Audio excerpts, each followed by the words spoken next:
Some people are wondering about PhD programs in clinical versus PhD programs in counseling. Yep, I was going to ask that.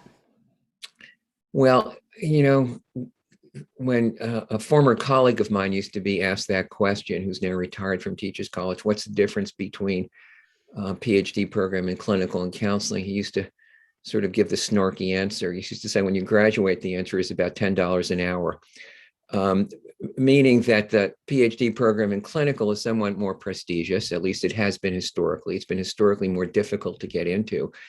Historically, PhD programs in clinical have tended to focus more on psychopathology per se, the DSM, et cetera.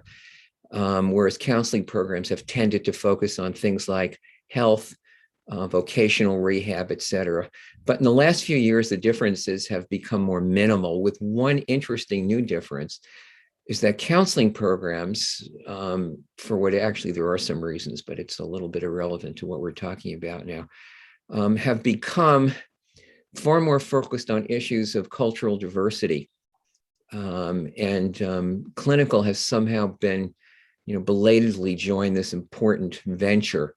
So people who are very interested in issues of diversity, inclusion, multicultural counseling have usually found better homes in counseling psychology than clinical psychology. That's the quick overview.